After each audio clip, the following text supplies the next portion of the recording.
Chegamos à sexta-feira e hoje eu vou compartilhar com os irmãos a respeito da perseguição de Pedro Valdo. E eu gostaria de começar lendo um versículo que está em Atos 5:29, que diz assim: Então Pedro e os demais apóstolos afirmaram: Antes importa obedecer a Deus do que aos homens.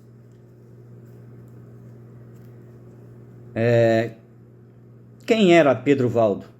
Segundo os escritos do livro de Miller, Pedro Valdo, ele, ao ler as escrituras e ter revelação de Deus quanto ao Senhor Jesus, quando o Senhor enviou aqueles 70, Pedro, diante desse esclarecimento, também ele enviou, na sua época, seus discípulos 2 a 2 para todos os vilarejos daquelas vizinhanças e para pregarem o Evangelho.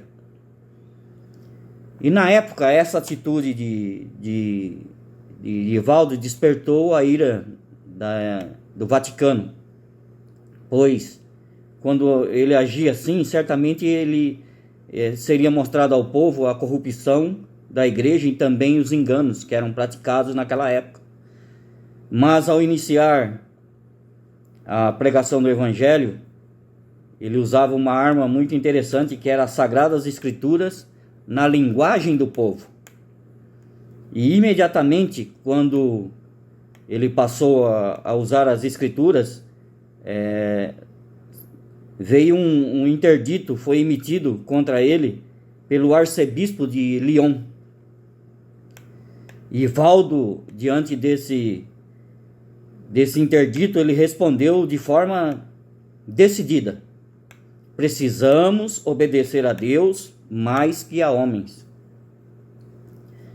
E desse dia em diante, os pobres homens de Lyon, como eles eram chamados, foram considerados publicamente pelo clero como hereges. Para encurtar um pouco esse compartilhar, Pedro Valdo foi perseguido, ele e seu povo, os valdenses, que ele teve que se esconder por 3 anos nos arredores de Lyon, devido a uma ordem dada pelo Papa Alexandre III. E para não ser morto, tanto ele como aqueles que o seguiam, pois o consideravam todos herege. Então ele teve que fugir e viver como andarilho, buscando abrigo seguro em diversos lugares. Tudo pela pregação da palavra segundo as Escrituras. Esse aqui, irmãos, é um dos exemplos que nós temos, E só para os irmãos terem uma ideia, eu vou ler aqui o trechinho que diz assim, Valdo, devido a ele ser tão perseguido e ter que fugir, Valdo cruzou as montanhas em direção a Boêmia, terra de João Hus e Jerônimo. Naquele lugar, finalmente, veio a falecer, entrando no descanso eterno, por volta do ano 1200. Ele se tornou um andarilho para não prejudicar os outros, porque se ficasse ao lado de alguns, eles seriam perseguidos e poderiam ser mortos. Esse é apenas um exemplo para nós fica bem claro.